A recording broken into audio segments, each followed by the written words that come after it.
एक सेंटेंस चल रहा है कि अब की बार 400 पार। तो ये विपक्षी भी बोल रहे हैं, सत्ताधारी दल के लोग बोल ही रहे हैं। बड़े स्तर में देखें तो आज कांग्रेस सब जग जाहिर है कि वो एक परिवारवादी पार्टी प्राइवेट लिमिटेड फर्म होकर रह गई है। खड़गे जी सिर्फ नाम मात्र के अध्यक्ष हैं। जितने भी फैसले हैं वो 10 जनपद से ही यहाँ राहुल गांधी ले रहे हैं उन फैसलों को।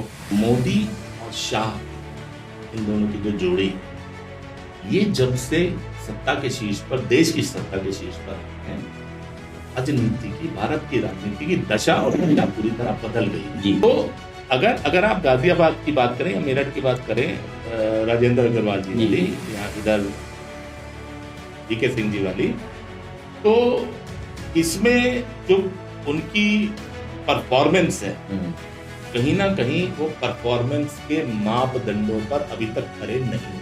तमाम ऐसे लोग हैं, तो आपको ऐसा ही लगता है इन लोगों को दोबारा मिला के पदों पे आसीन कर देना, मंत्री बना देना?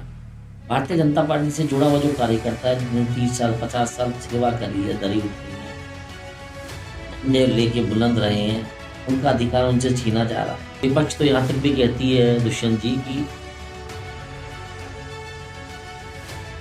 कि मोदी जी और शाह जी, हम पे तो परिवारवाद की धुआं उंगलियां उठती हैं हमारी पार्टियों पे।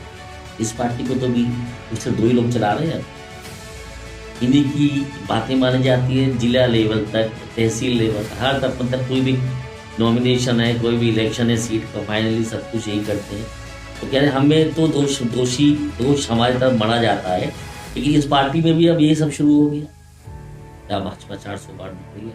उत्तर प्रदेश में आप कितनी सीटों की संभावनाएं देख रहे हैं? नमस्कार दोस्तों, मैं Vineet Kant Varashar, VK talk initiative by विशेषकर मीडिया समूह के आज के इस पॉडकास्ट वर्ग में सबसे पहले मैं अपने दर्शकों का हार्दिक स्वागत करता हूं तथा दर्शकों के बीच बताना चाहता हूं कि आज की हमारी मुख्य शख्सियत जो आज हमारे साथ में अतिथि के रूप में आए, उनका नाम श्री दुष्यंत चोपड़ा जी है। दोस्तों, दुष्यंत चोपड़ा जी का सबसे पहले हम स्वागत करते हैं। दुष्यंत जी, आपका बहुत बहुत स्वागत है। बहुत बहुत धन्यवाद विनीत जी। दोस्तों, दुष्यंत चोपड़ा जी के बारे में कुछ बातें बताऊं तो बहुत समय लग जाएगा, बट संक्षिप्त में फिर मैं बताना चाहूँगा कि हमारे विशेष कर जो आज ये विशेष शख्सियत हमारे बीच में, इनकी क्या विशेषता है। दोस्तों, दुष्यंत चोपड़ा जी एक भारतीय जनता पार्टी से जुड़े हुए पुराने लीडर हैं। समय तमाम अलग अलग समय काल में इन्होंने तमाम भारतीय जनता पार्टी के अंदर तमाम जिम्मेदारियों का निर्वाह किया है और वर्तमान में वरिष्ठ पत्रकार की और सैकोलॉजिस्ट की श्रेणी में आप आते हैं और चुनावी सर्वेक्षण करने वाली एक कंपनी दृष्टिकोण मीडिया के आप संस्थापक भी हैं। दृष्टिकोण मीडिया चुनावी सर्वेज राजनेता और राजनीतिक दलों के लिए तमाम राजनीतिक सर्वे करती हैं, उनके लिए स्ट्रेटेजीज क्रिएट करती हैं तथा उनके चुनावी प्रबंधन का भी तमाम सब काम करती है। दोस्तों, जैसे कि आप लोग जानते हैं कि 2024 लोकसभा के चुनाव बिल्कुल बिल्कुल सामने आ चुके हैं। इन्हीं सरगर्मियों और संभावनाओं को लेके आज हम दुष्यंत जी से बहुत सारी बातें करेंगे तथा साथ साथ हम ये भी दुष्यंत जी से जानना चाहेंगे कि जो चुनावी सर्वे होते हैं वो किस तरह से करे जाते हैं, कैसे वो सटीक हो पाते हैं और क्या क्या मेथोडोलॉजी आप उनके लिए यूज करते हैं। दुष्यंत जी, बहुत बहुत सबसे पहले तो आपका धन्यवाद कि आज हमारे बीच में आप आए हैं। विशेष खबर के सभी दर्शकों को दुष्यंत चोपड़ा का प्यार भरा नमस्कार। Thank you sir, thank you. Dushyant ji, इससे पहले कि हम अपने चर्चाओं में आगे बढ़ें, पहला प्रश्न जो मेरे मन में आ रहा है, दुष्यंत जी, जैसे कि आप जानते हैं कि लोकसभा का चुनाव बिल्कुल सर पे आ चुका है। मैंने अभी दर्शकों को भी बताया आपसे, और विपक्षी गठबंधन को देखने को मिल रहा है रोज कोई ना कोई उनका चेहरा बड़ा लीडर वहां से भाग के भाजपा में शामिल होता जा रहा है। एक तरह से मुझे लगता है रेड हम लोग इसको रेड रेस भी कहते हैं, चूहे वाली जो भाग दौड़ शुरू हो जाती है। तो ये चूहे की भाग दौड़ है या रोज नए नेता भाजपा में आ रहे हैं, इसको इससे क्या लगता है तथा अब की बार भाजपा ने या मोदी जी ने जैसे क्या है कि अब की बार 400 पार, तो इस रेट रेस से क्या ये 400 पार होंगे या कैसे क्या होगा, इस बारे में कुछ? देखिए विनीत जी, जो आपने शब्द प्रयोग किया रैट रेस, वो जिन परिस्थितियों में रैट रेस हुआ करती थी और आज जिन परिस्थितियों में लोग भाजपा की ओर जुड़ रहे हैं, भाजपा की ओर मुड़ रहे हैं, वो दोनों परिस्थितियों में काफ़ी अंतर है। बेसिक अंतर अगर आप उसके ऊपर नज़र डालेंगे तो ये चुनाव विशेष परिस्थितियों में चुनाव होने जा रहा है। 2024 का लोकसभा चुनाव है, क्योंकि भारत के राजनीतिक इतिहास में, चुनावी इतिहास में शायद ये पहला ऐसा चुनाव है जो कि एंटी इनकम्बेंसी नहीं, प्रो इनकम्बेंसी के ऊपर लड़ा जा रहा है। अगर आप आज से 6 महीने 8 महीने पहले के परिदृश्य के ऊपर नज़र डालें तो आपको सभी न्यूज़ चैनल्स पर, सभी सर्वेक्षण एजेंसियां, सभी अपने अपने आंकड़े पेश करने में लगी हुई थी कि भाजपा की कितनी सीटें आएंगी, भाजपा बहुमत प्राप्त कर पाएगी या नहीं कर पाएगी। सारा जोर इसी बात पर था कि क्या कॉम्बिनेशन होगा। और मई में जब इंडी गठबंधन का एक प्रारूप बना नीतीश कुमार के इनिशिएटिव के ऊपर, तो उसके बाद तो यूं लगा कि जैसे एक बहुत ही फॉर्मिडेबल जी। एक नरेंद्र मोदी के सामने या भाजपा सरकार के सामने या एनडीए सरकार के सामने एक बड़ा एक चैलेंज प्रस्तुत किया जाएगा। फेविकॉल का अटूट बंधन वाला हाँ हाँ एक हाँ, जो जिंगल बिल्कुल। चलता है वो समझ में आया लेकिन वो फेविकॉल जो था वो तो बिल्कुल पानी पानी निकला। निकला। तो आप ये देखेंगे वो 6 महीने में जब उन्होंने इस बात की प्रयास शुरू किए कि 1 to 1 एक ऐसा चुनाव हो जहां भाजपा के सभी प्रत्याशियों के अगेंस्ट विपक्ष का एक ही कैंडिडेट खड़ा होना चाहिए, तो उस समय सभी चैनल्स में, सभी मीडिया हाउसेज में, सोशल मीडिया प्लेटफॉर्म्स के ऊपर, अखबारों के अंदर चर्चा बस यही थी कि इस बार कुछ नया होने वाला है। अब नया क्या होने वाला है? उसके बाद जैसे जैसे आप देखिए, राहुल गांधी उसके बाद एक यात्रा लेकर निकले, आज वो दूसरी यात्रा कर रहे हैं। लेकिन जो आपने रैट रेस का जिक्र किया, वो रैट रेस शुरू नहीं हुई। वो जो एक इनिशिएटिव कांग्रेस को सबसे बड़े दल के रूप में लेना चाहिए था कि सारे संगठनों को वो जोड़कर रखते और एक स्ट्रेटेजी बनाते, एक प्लान बनाते, एक मैपिंग करते, सीट टू सीट मैपिंग करते कि कौन सी सीट पर बीजेपी का कौन प्रत्याशी था, कितने से जीता, उसको हम कैसे हरा सकते हैं। उस काम में तो कोई लगा ही नहीं। राहुल गांधी को प्रोजेक्ट करने का काम जो कांग्रेस पिछले 10-15 सालों से करती आई है वो उसी में लगी रही। तो आप बाकी कहेंगे सारे दल कि अपने कामों में लगे रहे। असफल और प्रयास भाजपा हुआ। एक चुनावी मशीनरी जो आज एक बन चुकी है, चुनाव मशीन बन चुकी है, वो चुपचाप अपना काम करती रही। आज उस मेहनत की ही परिणति है। देखिए, एक जो फिल्म आई थी विद्या बालन की, उसमें उनसे पूछा था, कुछ क्वेश्चन था जिसके जवाब में वो कहती है एंटरटेनमेंट एंटरटेनमेंट एंटरटेनमेंट। जी। तो आज की राजनीति में जो परिदृश्य बन गया है पिछले 10 साल में, तो नरेंद्र मोदी ने इस बात को स्थापित कर दिया है कि अगर आपने राजनीति में बने रहना है, आपने सत्ता के शीर्ष पर बने रहना है, तो मेहनत मेहनत मेहनत, आपको मेहनत करनी होगी। ये मेहनत का जो तत्व है, ये विपक्षी दलों के बीच से जब से निकला है, तो उसके बाद से आप देखिए कि भाजपा की विजय पताका लहरा रही है और उसका विजय रथ दौड़ता चला जा रहा है। प्रधानमंत्री मोदी का ये कहना कि 370 भाजपा और 400 एनडीए, तो आप देखिए उसके बाद परिदृश्य कैसे चेंज हुआ। सभी न्यूज़ चैनल्स ने, सभी मीडिया प्लेटफॉर्म्स ने, सभी अखबारों में चर्चा रातों रात बदल गई। लोग ये चर्चा करने लगे कि भाजपा की 370 सीटें आएंगी कहां से, एनडीए 400 सीटें लाएगा कहां से। तो जो नैरेटिव बनाने का जो काम होता है, वो नैरेटिव बनाने में जहां किसी भी दल को सालों लग जाते हैं या बहुत उसको मेहनत करनी पड़ती है, प्रधानमंत्री मोदी ने पिछले 10 साल में अपने प्रधानमंत्रित्व काल में इतनी क्रेडिबिलिटी बना ली है कि उनके एक सेंटेंस ने पूरे चुनावी समीकरण को, पूरे चुनावी नैरेटिव को रातों रात बदल दिया। आज आप किसी भी प्लेटफॉर्म पर देख लीजिए, लोग यही चर्चा कर रहे हैं। जो लोग मोदी के समर्थक हैं या चाहते हैं कि प्रधानमंत्री दोबारा से बने, मोदी दोबारा से बनकर आए, वो कैलकुलेशन कर रहे हैं 400 यहाँ से आएंगी, 300 यहाँ से आएंगी, 370 कहाँ से आएंगी।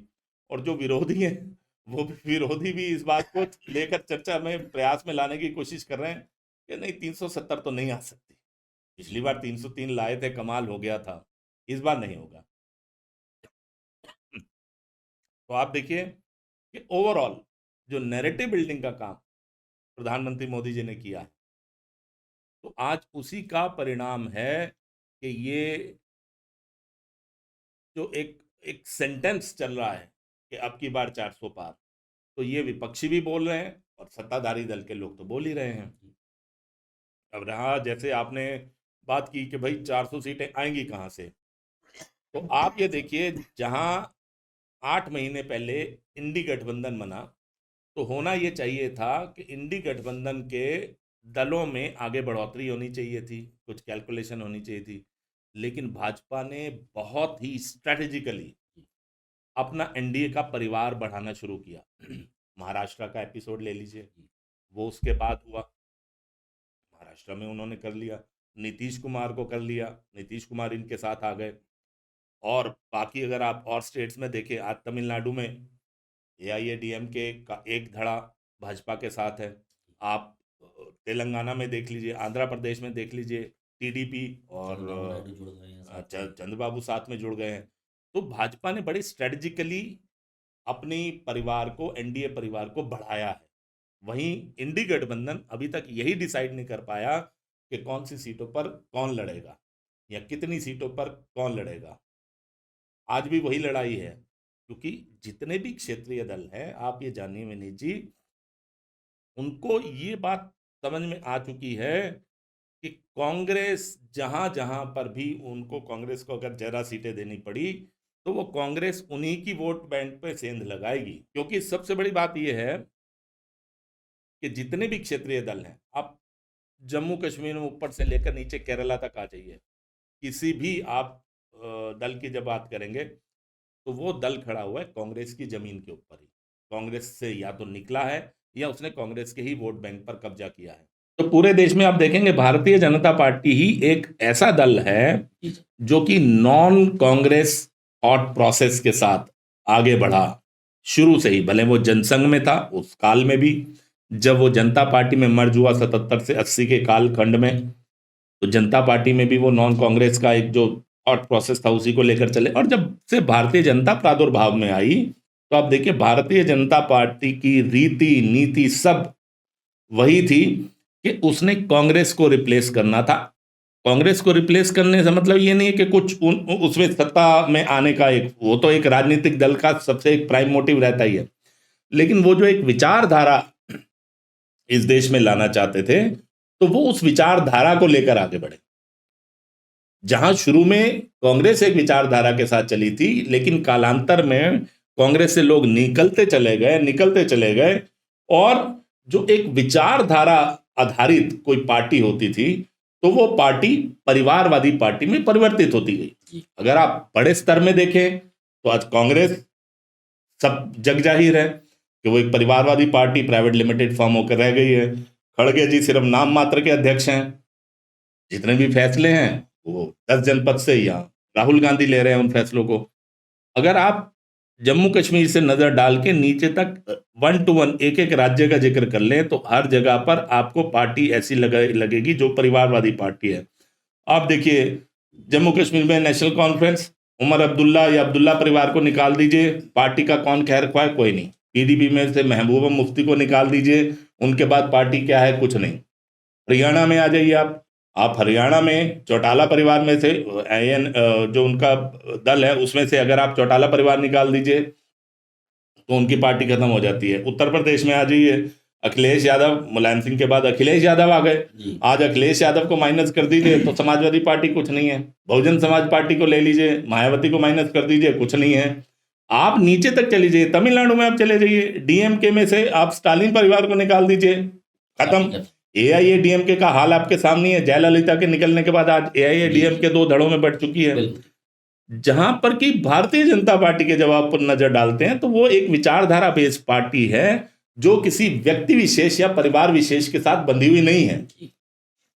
एक के बाद एक वहां पर नए नए अध्यक्ष आते हैं, नए नए लोगों को मौका मिलता है। और विशेष रूप से आप देखिए जब से नरेंद्र मोदी प्रधानमंत्री बने हैं, उन्होंने भाजपा के नेतृत्व की नई पीढ़ी का निर्माण शुरू कर दिया।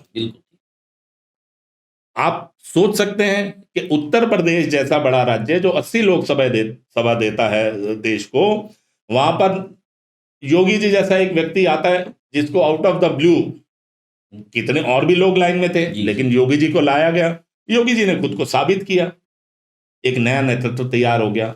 सुदूर आप आसाम में चली जाइए, हेमंत बिस्वा शर्मा, उनको लाया गया। अब हेमंत बिस्वा शर्मा का भी उन्होंने 5 साल कड़ी परीक्षा ली। जी। पहले सर्बानंद सोनोवाल के नीचे वो मंत्री रहे, फिर 5 साल बाद उनको सत्ता सौंपी जी। गई, तो आज वो डिलीवर कर रहे हैं ना।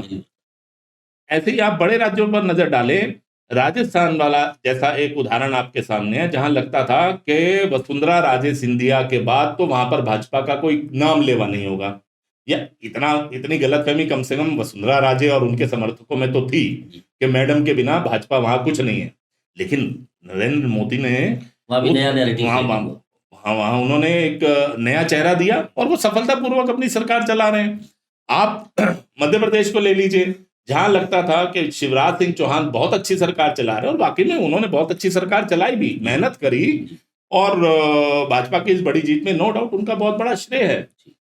तो लेकिन वहां पर भी भाजपा नया नेतृत्व लाई। तो आप देखेंगे कि स्टेट टू स्टेट परिवारवाद से अलग हटके विचारधारा को पोषित करती हुई, राष्ट्रवाद के एक सिद्धांत को पोषित करती हुई भारतीय जनता पार्टी जो आगे बढ़ रही है, तो आज अगर प्रधानमंत्री ने 370 सीटें भाजपा के लिए और 400 सीटें एनडीए के लिए दिया है, तो वो कोई अतिशयोक्ति नहीं है, वो बिल्कुल अतिशयोक्ति नहीं है। देखिए, प्रधानमंत्री कई मौकों पर ये वाली बात कह चुके हैं कि जो बात आज होते हुए देखते हैं, ये मत सोचिए कि वो हमने रातों रात निर्णय ले लिया। हमारे हर निर्णय के पीछे बड़ी लंबी प्लानिंग होती है, जिसके ऊपर बैठकर बहुत बड़ी टीम है, थिंक टैंक है, जो चर्चा करता है, प्लान बनाता है। आज अगर धारा 370 हट गई, जीएसटी लागू कर दी गई, नोटबंदी कर दी गई, ट्रिपल तलाक समाप्त कर दिया गया, किसान बिल लाए गए और फिर बाद में वापस भी ले लिए गए, सीएए लाया गया, पास कराया गया, 2 साल होल्ड करके रखा गया और चुनाव संध्या पर उसको लागू कर दिया गया। तो ये सारी चीजें रातों रात नहीं होती, इसके पीछे बहुत गहरी प्लानिंग होती है, बहुत गहरा मंथन होता है। तो आज अगर प्रधानमंत्री मोदी ने 370 सीटों की बात की है, तो वो यूं ही नहीं करी। 300 जब वो 282 लेकर आए थे, तब 2019 के चुनाव में मीडिया में खूब खबरें उड़ाई गई कि इट वॉज ए फ्लूक, ये तुक्का था, लग गया, हाईएस्ट है, ठीक है जी, ये अब तो कभी कुछ होगा ही नहीं, 200 सीटें आएंगी, नरेंद्र मोदी को कोई एक्सेप्ट नहीं करेगा। लेकिन नरेंद्र मोदी ने प्लानिंग कर रखी थी, वो चुपचाप अपना काम कर रहे थे। देखिए, संख्या बढ़ी, 303 एमपी जीत कर आए। आज अगर वो 370 सीटें दे रहे हैं, तो आप थोड़ा सा रैशनल होके, होता क्या है कि जब आदमी रॉ में बह जाता है, तो या तो मोदी भक्त बन जाता है, तब वो अंध भक्त होकर सोचने लगता है कि मोदी ने जो कर दिया ठीक है। वो मोदी विरोधी होता है, तो उसको मोदी की हर चीज ही गलत नजर आती है, या उनकी हर बात नजर गलत आती है। लेकिन अगर मोदी जी 303 से 370 की छलांग लगा रहे हैं, तो उन्होंने, अगर आप पीछे देखें, वेस्ट बंगाल का उदाहरण ले लीजिए, वहां पर 3 उनके एमएलए थे, उन्होंने एमएलए की छलांग लगाई, 77 में पहुंचे, 77 एमएलए जीत कर आए। उससे पहले 2014 में उनके वहां पर 2 एमपी थे, फिर उन्होंने 2019 में छलांग लगाई, 18 एमपी लेकर आए। तो लोग ये चर्चा कर रहे हैं वो सीटें आएंगी कहां से, साउथ में तो कुछ मिलना ही नहीं। अरे भाई, जो लोग ये चर्चा कर रहे हैं साउथ में कुछ मिलना नहीं, वो मोदी जी के पिछले 6 महीने के कार्यकाल पे नजर डालो कि मोदी जी ने केरल में कितनी यात्राएं करी, तमिलनाडु में कितनी यात्राएं की, लोकसभा में सिंगूर की स्थापना हुई या नहीं, वाराणसी में तमिल और जो उन्होंने वाराणसी का जो संगम किया वो उन्होंने किया या नहीं किया, केरला में उन्होंने जाके महिलाओं की 2 लाख महिलाओं की सभा की या नहीं की, अन्नामलाई जैसे नेता को जो आईपीएस थे, उसके बाद उनको कामयाबी से स्थापित किया, उन्होंने पूरी 234 सीटों के ऊपर अपनी यात्रा करी और अपने आप को एस्टेब्लिश किया। आज वो दावे से कह रहे हैं कि बीजेपी वहां पर 25% प्लस 25% से ज्यादा वोट शेयर लेकर आएगी। तो ये सब चीजें जो है, ये एक प्लानिंग का हिस्सा है। 370 का दावा ऐसे ही नहीं है। आज जिन जो समाचार विश्लेषक या राजनीतिक पंडित कहते हैं कि भाई साउथ की 130 सीटों में बीजेपी का तो कुछ है ही नहीं, तो अरे भाई, आप 130 सीटों में आप देखिए, सबसे बड़ा चंक तो आज भी बीजेपी का है, भले ही वो एक ही राज्य से है। 26 सीटें कर्नाटका से जीती थी, 4 सीटें तेलंगाना से जीती थी, तो 28 सीटें तो बीजेपी के पास तब भी थी 130 में से, 0 पर तो नहीं थे ना। बीजेपी ने कॉन्सेंट्रेट किया कि हमें तमिलनाडु में एक इनरोड्स बनाने और अच्छी सीटें लेकर आने। बीजेपी ने प्लानिंग किया कि उन्होंने केरला में अपना खाता खोलना ही खोलना है। बीजेपी ने प्लानिंग कर रखी कि कैसे तेलंगाना में 4 से हम लोग 10 पर पहुंचे। तो दुष्यंत जी, अगर अब देखा जाए ऐसे चुनाव विश्लेषक, ऐसे साइकोलॉजिस्ट, ऐसे जो आपकी हिस्ट्रिकल मीडिया की वर्किंग भी शायद कुछ ना कुछ साउथ में रही होगी। जी। आपने कहा 28 तक तो ये ऑलरेडी थे, तो ऐसा नहीं है साउथ में कभी थे ही नहीं। हाँ। तो अब 28 से और कितना आप ऐसे इलेक्शन पंडित या ऐसे इलेक्शन ऐसे आपका ओपिनियन पोल क्या कहता है साउथ को लेके? देखिए, इलेक्शन पंडित तो एक टर्मिनोलॉजी बना दी गई है। जी। पंडित क्या है? जिसको ज्ञान हो किसी भी चीज का। मोदी और शाह के, इन दोनों की जो जोड़ी है, ये जब से सत्ता के शीर्ष पर, देश की सत्ता के शीर्ष पर आए हैं, राजनीति की, भारत की राजनीति की दशा और दिशा पूरी तरह बदल गई है। जी। जो पुराने ढर्रे पर चुनाव हुआ करता था, आज उस ढर्रे पर चुनाव नहीं होता। विपक्ष की सबसे बड़ी विफलता, जो मैंने मेहनत का जिक्र किया, मोदी और शाह की जोड़ी मेहनत करती है और अब अपने सभी मंत्रियों से, सांसदों से, विधायकों से, पंचायत स्तर के नेताओं से, संगठन के नेताओं से वो मेहनत करवाते हैं। वो उनको रात को सोने नहीं देते भाई। अगर मोदी जी की लोग बात मानने को संगठन में या मंत्रिमंडल में मजबूर हैं, तो वो इसलिए कि मोदी जी ने अपनी नजीर पेश की है कि वो 24 में से 20 घंटा काम करते हैं और वो किसी से छुपा नहीं है, वो छुट्टी नहीं लेते। अब लोग तो कह देते हैं मोदी जी का तो परिवार ही नहीं है, इसलिए उन्हें छुट्टी जरूरत किया है। ये तो कांग्रेस ने या विपक्षियों ने प्लेट में सजाकर उनको एक और कहते हैं ना, चुनाव का एक नारा दे दिया। अच्छा, अब तो 2007 के चुनाव में उनको मौत का सौदागर, देश मेरा परिवार कहेंगे ही। 2007 में उन्होंने मौत का सौदागर देकर बोलकर देख लिया क्या हुआ।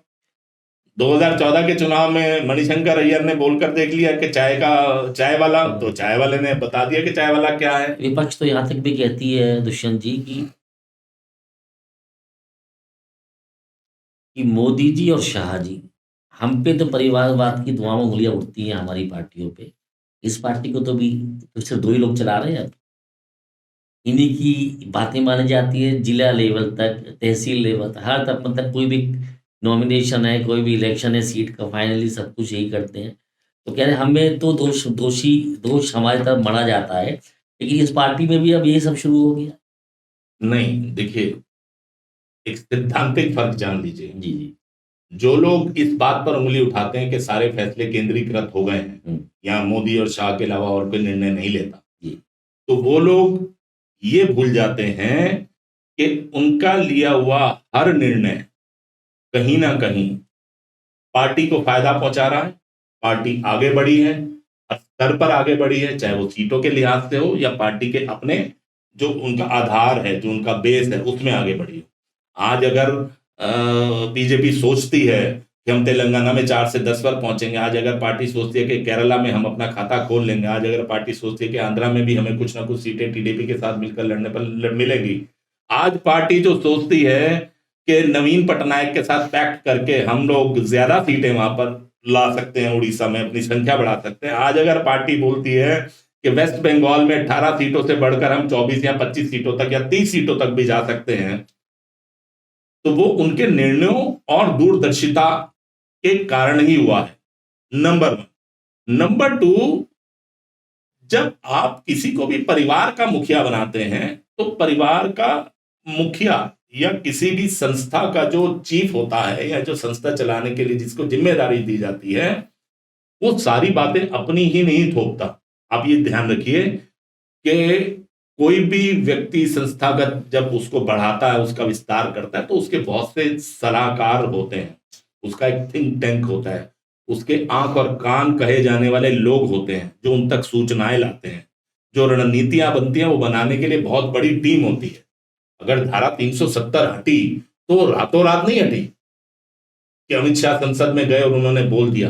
एक बहुत बड़ी टीम ने ना सिर्फ राष्ट्रीय स्तर पर काम किया, ना सिर्फ जम्मू कश्मीर के स्तर पर काम किया, उन्होंने अंतरराष्ट्रीय स्तर के ऊपर भी लॉबिंग करके एक ऐसा माहौल बनाया कि 370 हटने पर जो लोग कहते थे कि खून की नदियां बह जाएंगी, तिरंगा उठाने वाला नहीं मिलेगा, या पाकिस्तान हमला कर देगा, चीन हमला कर देगा। आप देखिए, पूरे दुनिया में किसी भी मुस्लिम राज्य, 57 मुस्लिम देश है, किसी ने चूं तक भी बोली, तो वो इसलिए नहीं बोली कि मोदी ने वो निर्णय लिया था, अमित शाह ने वो निर्णय लिया था। वो चूं इसलिए नहीं बोली गई जी कि उसके ऊपर जिस टीम ने काम किया था वो इतना चाक चौबंद उस रणनीति को बनाया गया था, इतने इतने उसमें माइन्यूटली काम किया गया था कि विरोध का स्वर जहां जहां से उठ सकता है तो वो क्या बोल सकते हैं उसकी पहले से तैयारी की गई। फुल प्रूफ एक एक एक शेल हाँ, क्रिएट, हाँ, तो कोई ये जो लीकेज का उसमें चांस ही नहीं। चांस ही नहीं था। तो ये जो आज कहते हैं भाई मोदी और शाह ही सारे निर्णय लेते हैं, ऐसा नहीं है। मोदी और शाह जो एक टीम निर्णय लेती है उन निर्णयों को अनाउंस करते हैं, वो उसका एक मुख पत्र है मोदी और शाह। केवल यही नहीं कि उन्होंने ही निर्णय लिया और उस निर्णय को उठाकर थोप दिया। इतने बड़े बड़े निर्णय एकल स्तर पर नहीं लिए जाते, वो पूरे की पूरी टीम उन निर्णयों को लेती है। तो आप बता रहे हैं कि नट शेल में अगर हम उसको समझेंगे तो एक बहुत बड़ी टीम होती है, बेशक उसका फेस फाइनली मोदी जी या शाह जी हो जाते हैं, क्योंकि वो संगठनात्मक जिम्मेदारी भी हर कोई फेस नहीं बन सकता, बिल्कुल ठीक इस बात करके, है। बट उसके पीछे अदरवाइज तो बहुत बड़ी टीम रहती है। बिल्कुल और ठीक बात मोदी है। और शाह जी तक ये चीजें सीमित नहीं होती हैं, तो तमाम इसके अंदर लोगों के एक्सपर्टीज और माइंड चाहिए होते हैं, जो कि भारतीय जनता पार्टी के पास। एग्जैक्टली, बिल्कुल मैं यही बात कहना चाह रहा हूं, क्योंकि इसको आप दूसरी चीजों से आप स्थापित कर सकते हैं। आप दूसरी किसी भी पार्टी का उदाहरण ले लीजिए जो परिवारवादी, जो वाकई में परिवारवादी पार्टियां हैं। अगर तमिलनाडु में कोई निर्णय स्टालिन लेते हैं तो वो स्टालिन ही लेते हैं ना जी। जो स्टालिन ने जिस ममता बनर्जी के भाई ने कल बगावत कर दी कि उसको टिकट नहीं मिली, तो ममता जी ने कह दिया वो तो मेरा भाई नहीं है, तो वो तो साफ हो गए ना जी। तो ये परिवारवाद है, ये व्यक्तिवाद है, ये व्यक्ति विशेष द्वारा या परिवार विशेष द्वारा चलाई गई पार्टियों की परिणति है, जो 2024 में बहुत खुलकर सामने आने वाली है। दुष्यंत जी, आप एक सफल चुनावी विश्लेषक हैं। अच्छा, इससे पहले एक मैं और सवाल पूछना चाहूंगा आपसे कि आप एक एक एक एस्टैब्लिश लीडर थे दिल्ली में, प्रथम द्वितीय श्रेणी के लीडरों में आपकी पहचान थी। तो एक राजनीतिक पार्टी से सफर शुरू करते हुए अचानक सैफोलॉजिस्ट हो जाना, पत्रकारिता में चले जाना, और राजनीति को चाहे दल में रख रखा हो या उसको आप कहीं ना कहीं विज्ञान के रूप में यूज कर रहे हैं या किसी ना किसी कार्य में यूज कर रहे हैं, बट स्पष्ट राजनीति से आप दूर हो गए, इस बारे में आपके बात। नहीं, मैं इसको राजनीति से दूर होना नहीं कहूंगा, ये सिर्फ रोल चेंज हो गया। राजनीति से दूर होना तो ये है कि मैं, जैसे मणिशंकर अय्यर ने ऑफर दिया था कि आइए हमारे यहाँ चाय की दुकान खोल लीजिए, तो मैं भी कहीं पर कोई चाय की दुकान खोल लूं या कहीं कोई कुछ और अपना बिजनेस कर लूं और राजनीति से दूर हो जाऊं, सामाजिक क्षेत्र से दूर हो जाऊं। ये सिर्फ चेंज ऑफ रोल है और कुछ नहीं है। विद्यार्थी परिषद का एक्टिव कार्यकर्ता होने के नाते जो, और संघ की एक पृष्ठभूमि से आने के नाते जो एक राष्ट्रवाद से जुड़ी हुई, कहते हैं ना, हमें इंजेक्शन जो लगाए गए, तो वो इंजेक्शन हमें किसी भी तरह से राजनीति से या पार्टी से या संगठन से या विचारधारा से दूर नहीं होने देंगे। सुशांत जी, जैसे आप बता रहे हैं कि आप आरएसएस जुड़े, बालकाल से आरएसएस से जुड़े रहे, एक सैफोलॉजिस्ट होके, एक दृष्टिकोण मीडिया के संस्थापक होके, सीईओ होके, चेयरपर्सन होके, तमाम सर्वेज आप करते हैं, उसमें भारतीय जनता पार्टी के भी होते हैं या किसी और पार्टी के भी हो सकते हैं, तो वहां पे आप कैसे उसको जस्टिफाई करते हैं अगर आपने मत या मन भारतीय जनता पार्टी को दे रखा है तो? देखिए, इसको एक उदाहरण से मैं थोड़ा सा समझाऊं बताइए। कि जैसे आप किसी भी बढ़िया से होटल या रेस्टोरेंट में जाते हैं, तो जब कोई डिश ऑर्डर करते हैं तो आप जब शेफ को बुलाकर पूछते हैं इसके इंग्रेडिएंट्स क्या है जी, तो कहते हैं भाई इसमें इतनी नमक है, इतना मिर्च है और एक अलग से कुछ मसाला है जी, जो हमारी स्पेशल खानदानी डिश होगी। वो हमारा सीक्रेट, वो हमारा सीक्रेट है। ऐसा अनुभव आपको भी हुआ होगा। ठीक बात कह रहे हैं। भारत में जो लोग भी थोड़े फूडी हैं या कहीं जाते हैं, खूब उनको शौक है, मैंने उदाहरण के तौर पर बताया, तो सिमिलरली ये है कि नो डाउट जो हमारे को शिक्षा मिली है, जो हमारे विचारधारा का हमारा पालन पोषण हुआ है, तो वो जुड़ाव तो अपनी जगह है ही। तो स्वाभाविक रूप से इसको स्वीकार करने में कोई वो नहीं होनी चाहिए कि हाँ, हम लोग ज्यादातर जितना भी हम लोगों ने काम किया उसमें एंगल वही था कि भाई कैसे हम लोग अपनी विचारधारा से जुड़ी हुई पार्टी को और ज्यादा पल्लवित और पोषित कर सकते हैं, पुष्पित कर सकते हैं। बरस पर उसका कि आपको कुछ उसका आर्थिक हानि भी हो रही हो, स्वाभाविक है जी। जब जिसके लिए आप काम करना चाहते हो उससे हो सकता है कई बार काम नहीं आता, जिसके लिए आप काम नहीं करना चाहते हो उससे कई बार आपको काम आ जाता है। तो वहाँ पे कैसे सामंजस्य या कैसे एक एक बैलेंस आप क्रिएट कर पाते हो? तो देखिए अल्टीमेटली कंपनी चलाने के लिए तो धन फंड सब कुछ चाहिए होता है। बिल्कुल आपकी बात बिल्कुल 16 आने सही है। कई बार ऐसी मुश्किल दृष्टिकोण मीडिया को मतलब फेस करनी पड़ी है, हम उससे जूझे हैं, लेकिन मैंने कभी भी अपनी विचारधारा से समझौता नहीं किया जी। वन लाइनर में कहूँ तो ऐसी नहीं है कि कहीं और से कुछ ऑफर्स नहीं आती कुछ काम करने के लिए, बिल्कुल। हमको कुछ इनपुट देने के लिए, लेकिन मैंने कभी विचारधारा से समझौता नहीं किया। दृष्टिकोण मीडिया आज एक बहुत established electoral you know manager के रूप में देखी जाती है। आपने तमाम चुनावी सर्वेस पूर्व में भी कराए, अभी वर्तमान में भी कहीं ना कहीं मुझे लगता है आप एसोसिएटेड होंगे। मैं आपसे ये पूछना चाहता हूँ कि अब तक आपने जितने भी चुनावी सर्वेस कराए हैं उसके आउटकम से आप सेटिस्फाइड रहे हैं, और आपका जो ओपिनियन पोल है या आपके थॉट जो भी आपने एक उसको पब्लिक परसेप्शन नरेशन में जो भी कर क्रिएट किया या जो भी पेपर में उतारा, क्या वो मैच किया बाद में उस रिजल्ट से या नहीं किया? मुन्नी जी, इसका अगर मैं बिल्कुल ईमानदार जवाब दूं तो वो दृष्टिकोण मीडिया हो या कोई और भी साइकोलॉजिस्ट या सर्वे एजेंसीज जो बहुत बड़े बड़े फैन एंड फेयर के साथ अपना टाई वाई लगा के बड़े बड़े चैनलों बड़े बड़े मीडिया हाउसेज जो हैं बड़े बड़े मीडिया अपना हाउसेज ओपिनियन उस पर बैठे होते हैं और अपना वो दे रहे होते हैं, तो ईमानदार इसका जवाब यही है कि अगर आप रैशनल होके और पूरी ईमानदारी के साथ जब आप पल्स लेने निकलते हैं, पब्लिक का ओपिनियन जानने निकलते हैं, तो मोटे मोटे तौर पर आपके पास जवाब बहुत साफ हो। दिक्कत कहां आती है कि अपने निजी हितों के चलते या अपने व्यवसायिक हितों के चलते या अपने पॉलिटिकल कंपल्शन, पॉलिटिकल इंक्लिनेशंस या जो एक बिजनेस कमिटमेंट किसी का किसी चैनल के प्रति है और उस चैनल की आगे कहीं पर और कमिटमेंट है, तो उसके चलते आंकड़ों को मैनिपुलेट किया जाता है। आज की डेट में जितनी भी सर्वे एजेंसीज निकली हैं फील्ड के अंदर, जिन्होंने ईमानदारी से पब्लिक की पल्स लेने की कोशिश की है, क्योंकि इसमें एक वैसे तो एरिया टू एरिया डिपेंड करता है, टॉपोग्राफी क्या है, डेमोग्राफी क्या है जी, उसमें आपकी टारगेट ऑडियंस चेंज होती रहती है, लेकिन मोटा मोटा जो निकलता है ना, उसमें मैं कोई ये दावा करूं कि मेरा हर आकलन ठीक हो और बाकी सारे गलत हैं, तो वो बात गलत होगी। सही आकलन सभी के पास आता है विनीत जी, उसको मैनिपुलेट करते हैं अपनी सुविधा के for their TRPs, for their own convenience. Exactly.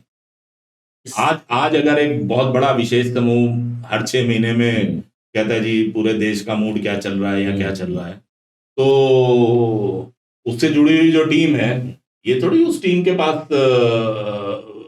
मतलब पहले से ये वाली इंफॉर्मेशन नहीं होती कि कितनी सीटें आ रही हैं कितनी नहीं आई। आप देखिए, अगर आप अलाउ करें तो मैं उस चैनल का नाम भी ले सकता हूँ। अब जैसे एबीपी के आप सर्वे खूब देखे जाते हैं, लोग चर्चा करते हैं, आज तक के सर्वे खूब लोग चर्चा करते हैं, तो आप देखेंगे कि वो लोग ना बड़ा बैलेंस्ड पहले व्यू देते हैं कि भाई पता नहीं कल को कुछ गलत हो जाए तो भाई इनको भी खुश रखो उनको भी खुश रखो। दूसरा, जब उनको ये बिल्कुल पता होता है कि भाई यही आउटकम आने वाला है, यही होने वाला है, तो वो क्या करता है, धीरे धीरे धीरे धीरे धीरे धीरे आगे बढ़ते हैं। चैनल्स के पिछले 6 महीने में देखिए ना, रोज तो कहीं ना कहीं कुछ सर्वे आ रहा है कि ये ओपिनियन पोल है, ये ओपिनियन पोल है, और 5 बजे से लेकर 11 बजे तक अपना मंच सज जाता है और सब लोग एकदम बहसबाजी कर रहे होते हैं एक दूसरे की, जिसको कहते हैं बस शायद मार कुटाई की नौबत ही नहीं आती, बाकी तो सब कुछ आ जाता है। ऐसा माहौल क्रिएट कर दिया जाता है कि भाई बस आज देश का सारा फैसला यहीं इसी मंच पर ही हो जाएगा, यही पंचायत सेट कर देगी। तो उन लोगों ने भी धीरे धीरे धीरे धीरे धीरे अपना नजरिया बदला ना। जो लोग पहले कह रहे थे कि मतलब इंडी गठबंधन एक फॉर्मिडेबल ओपोनेंट की तरह आएगा, बीजेपी में कम डाउन फ्रॉम 303 या उससे नीचे आ गए, 272 सीटें बीजेपी को नहीं मिल पाएंगी। उन्होंने धीरे धीरे बढ़ाना शुरू किया। अब वही देखिए, जब प्रधानमंत्री मोदी ने बोल दिया कि भाई बीजेपी की 370 सीटें, 400 एनडीए जो 400 पार, तो आज वही सर्वे एजेंसियां, वही चैनल दिखाना शुरू हो गए। अभी कल ही वो न्यूज 18, अगर मैं गलत नहीं हूं तो न्यूज 18 ने दिखाया कि एनडीए के 411 सीटें आ रही हैं।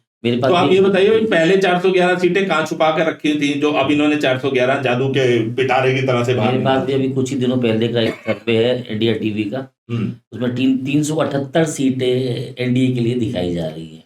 यही सर्वे जो 378 के आप जिक्र कर रहे हैं, इसी चैनल ने शुरुआत करी थी 278 से।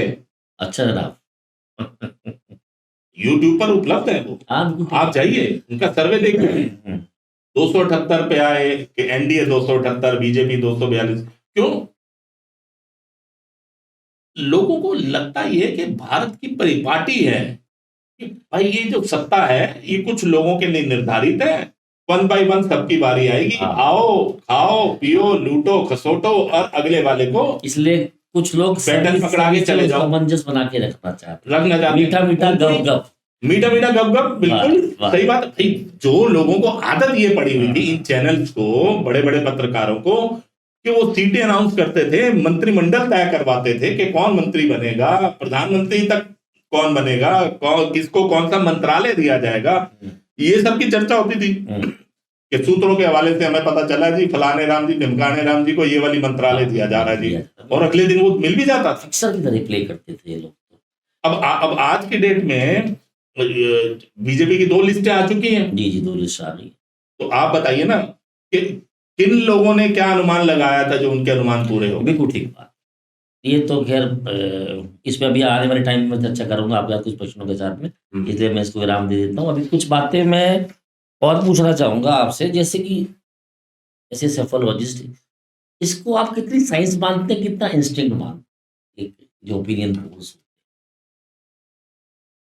देखिए ये पूरा साइंस है। अच्छा, इंस्टिंक्ट का पार्ट रहता है, इंस्टिंक्ट का पार्ट ये रहता है कि जो करने वाला है उसको वो जो आंकड़ों में से एक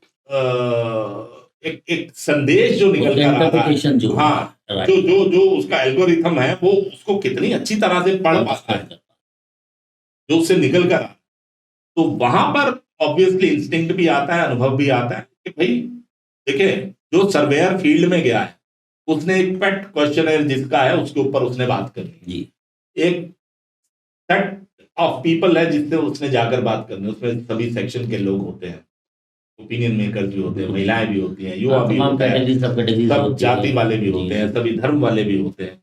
तो उसमें से अब ढूंढ कर निकालना या उस चीज को एनालाइज करके उसका रिजल्ट निकालना, तो वहां स्वाभाविक रूप से अनुभव और इंस्टिंक्ट काम आता है। बट ये साइंस है, मैं इसको एक साइंस मानता हूं। एक बात बताइए दुष्यंत जी, जैसे कि आपने तमाम सर्विस आप लोग करते हैं, कई बार इंडिपेंडेंट भी करते हैं जी, और कई बार कंपनीज के लिए, एजेंसीज के लिए भी करते हैं, जो लोग आपको जी आपको बोलते हैं। तो जब इंडिपेंडेंट करते हैं तो वो क्वेश्चन सेट जो होते हैं, वो जो परफॉर्म होता है, जो एक जो सीक्वेंस होता है, वो आपका खुद का सेट किया हुआ होता होगा। और जब एजेंसीज आपको काम देती हैं या कोई पॉलिटिकल पार्टीज काम देती हैं, कोई राजनेता आपको काम देते हैं, तो उनका एजेंडा सेट रख के आप लोग या उनके क्वेश्चनर्स को आप आगे फॉरवर्ड करके उसको अंडरस्टैंड करते, कैसे करते हैं? देखिए पहली चीज तो ये है कि कोई सेट एजेंडा के ऊपर अगर आप काम करके करना शुरू करेंगे तो आप एक ईमानदार रिजल्ट निकाल कर नहीं दे सकते। अगर देखिए असल में सर्वे का मतलब या मकसद क्या था? सच सामने आना नहीं, सच तो सामने आना ही है। सर्वे का मेन मकसद ये होता है सबसे पहले तो, जहां तक अखबारों की बात है या पार्टियों की भी बात है, वो ये जानना चाहते हैं कि आज वो कहां स्टैंड कर रहे हैं, उनके जीतने की संभावना कितनी है। और दूसरा विशेष रूप से ये बात भाजपा के ऊपर लागू होती है, और भाजपा में भी विशेष रूप से ये जो बदला हुआ प्रारूप है जी मोदी और शाह का रिजीम आने के बाद, जी कालांतर में पहले बिल्कुल इसी पैटर्न के ऊपर अपना प्रमोद महाजन जी भी ने भी बहुत काम किया। प्रमोद जी ने बहुत काम किया जी। आज उसी का सुधरा हुआ रूप जो है वो अमित शाह जी के नेतृत्व में सभी लोग जो काम करते हैं सर्वे एजेंसी, मोर मैच्योर एग्रेसिव हाँ, हाँ, लोग हाँ। कहते हैं। हाँ जी, हाँ जी, हाँ जी। तो उसका मेन मकसद दो होते हैं, पहला कि पार्टी कहाँ स्टैंड कर रही है, जीत की संभावना कितनी है, और दूसरा एक अच्छा प्रत्याशी तलाशना। जी देखिए किसी भी सर्वे का आज की डेट में प्रधानमंत्री मोदी हो या अमित शाह हो या राष्ट्रीय अध्यक्ष जगत प्रकाश नड्डा हो या जो संघ के थिंक टैंक हो, तो जितने भी प्रकार के सर्वे होते हैं उन सर्वे का दो ही प्राइम मोटिव होते हैं, पहला कि हम कहाँ खड़े हैं, जीत की संभावना क्या है, और दूसरा हमारा सबसे बढ़िया प्रत्याशी कौन हो सकता है।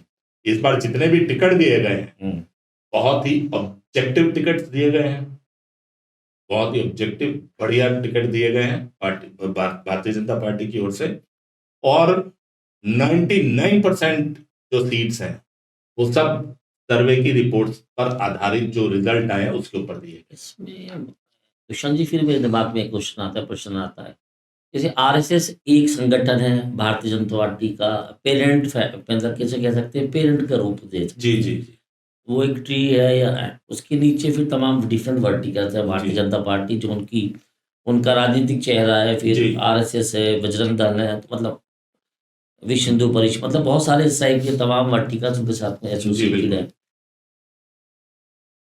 तो आरएसएस भी अपना इंटरनल सर्वे कराती होगी, भाजपा भी इंटरनल सर्वे कराती होगी, तो इन दोनों की इंटरनल सर्वे में सामंजस्य कैसे बैठता है बाद में जब टिकट देने का टाइम आता है या कुछ होता है? देखिए जी, मैं नाम तो नहीं लेना चाहूंगा कि कौन कहाँ कौन सा संगठन क्या सर्वे कराता है, लेकिन ये तय है कि भाजपा का प्रत्याशी तय करने के लिए 3 से 4 स्तर पर सर्वे होता है, रिसर्च होती है। सब ये भारतीय जनता पार्टी ही कराएगी या आरएसएस वाले भी पहले कुछ कराते हैं इसमें? ये मेरा मैं इसमें प्रश्न नहीं है। जाना चाहूंगा, लेकिन मैंने बताया 3 से 4 अलग अलग सेट ऑफ सर्वेज होते हैं। तो ये वाली बात मैंने इसलिए कही, आपने जो सामंजस्य की बात करी, हाँ। तो अधिकांश सीटें जहां पर की एक कॉमन फैक्टर निकल कर आ रहा है जी तो उसमें तो कहीं पर भी कोई मतलब कोई डिस्प्यूट होता ही नहीं। कुछ होते हैं। वो तय है कि भाई अगर मान लीजिए इस सीट से विनीत जी सबसे बढ़िया प्रत्याशी हैं, वो सर्वे नंबर 1 ने, सर्वे नंबर 2 ने, सर्वे नंबर 3 ने, सब में यही नाम आ रहा है, तो स्वाभाविक रूप से उसके ऊपर चीजें तय हो जाती हैं। अब मान लीजिए अगर कहीं डिफरेंस ऑफ ओपिनियन आ रहा है, किसी ने विनीत जी को बताया अच्छा प्रत्याशी, किसी ने दुष्यंत चोपड़ा को बताया, तो फिर उसके बाद फिर पार्टी फिर दोबारा से किसी उन चारों से अलग हटके भी किसी 5वीं एजेंसी से वो फिर उससे देखते हैं, उसके बाद निर्णय लिया। मतलब आप जो बता रहे हैं, आज भारतीय जनता पार्टी की अगर हम चर्चा करें, उनकी टिकट एलोकेशन या टिकट फाइनलाइजेशन की चर्चा करें, तो प्योर साइंटिफिक तरीके से पार्टी सीटों करा रही है। बिल्कुल कोई फेवरिज्म, कोई इसमें पर्सनल टच नहीं दिया जा रहा। देखिए फेवरिज्म और पर्सनल टच उसको नहीं कहेंगे, ऐसा नहीं है कि बिल्कुल हर चीज सिर्फ सर्वे के आधार पर है, हालांकि वो सर्वे के पैरामीटर्स में भी पहले से फिक्स किया जाता है। जी तो जितनी भी सीटें दी गई हैं उसमें 100% वहां का जातिगत समीकरण क्या है, वहां का धार्मिक समीकरण जी। क्या है, दूसरी पार्टी से कौन सा प्रत्याशी आ सकता है, उस संभावित प्रत्याशी को देखते हुए हमारे प्रत्याशी की स्ट्रेंथ क्या है, जी और अगर कोई मान लीजिए एग्जिस्टिंग जो सिटिंग एमपी है, अभी इस केस में लोकसभा चुनाव की बात करें, तो उसकी परफॉर्मेंस क्या है, जनता के अंदर उसकी छवि क्या है। तो पैरामीटर एक नहीं होता, पैरामीटर बहुत सारे होते हैं। उन्हीं सभी पैरामीटर्स में जब वो कहते हैं ना 10 तरह की छननी से छनने के बाद जब जो निचोड़ निकलता है, फिर वो जो प्रत्याशी है उसकी घोषणा आप सुन पाते हैं। दुष्यंत जी, अब जैसे लोकसभा आ रही है, लोकसभा के चुनाव बिल्कुल सामने आ गए हैं। उत्तर प्रदेश जो है ये सबसे ज़्यादा लोकसभा सीटों का निर्णय लेती है। 85 लोकसभा सीट्स यहाँ पर है। भारतीय जनता पार्टी अब 80 हो गई, अब 80, 5 उत्तराखंड में। जी अच्छा 80 लोकसभा सीट्स यहाँ पर है। भारतीय जनता पार्टी ने भी सबसे बड़ा लक्ष्य यहाँ पर रखा है कि वो मैक्सिमम सीट निकाल के आए। इन्हीं संभावनाओं में एक संभावना ये है कि कांग्रेस समाजवादी का संगठन हो चुका, गठबंधन हो चुका है। बसपा का भी कहीं न कहीं सुनते रहते हैं कि हो सकता है वो भी हो सकता है एंटी गठबंधन का कहीं पार्ट बन जाए। तो अगर ये सब संभावनाएँ बैठी, ये तीनों लोग गठबंधन में आए, तो क्या फिर भाजपा का जो अपना सीट लाने का 80 में से 75-76 या जो भी उन्होंने सोच रखा है, क्या उस लक्ष्य को वो प्राप्त कर पाएँगे या नहीं? देखिए 2014 के बाद से हुँ, उत्तर प्रदेश में अब तक 4 चुनाव हो चुके हैं। हुँ, 2014 और 19 का लोकसभा, 2017 और 2022 का जी, विधानसभा। हुँ, और एक राजनीतिक पर्यवेक्षक के तौर पर या एक सेफोलॉजिस्ट के स्तर पर तो मैं जो चीज देखता हूं उसको छोड़ दीजिए। जी, एक आम प्रबुद्ध नागरिक जी, जो थोड़ा राजनीति में रुचि रखता है, करंट अफेयर्स की जानकारी रखता है, उसने भी ये चीज देख ली है कि अगर 2014 में अमित शाह की रणनीति चली और नरेंद्र मोदी का जादू चला और भाजपा 72 सीटें लेकर आई। 2017 में भी मोदी का जादू चला और भाजपा जो है 325 सीट विधानसभा में लेकर आई। लेकिन आप 2017 की आप अगर बात ध्यान करेंगे तो यूपी के लड़के उसी समय साथ आए थे तब भी।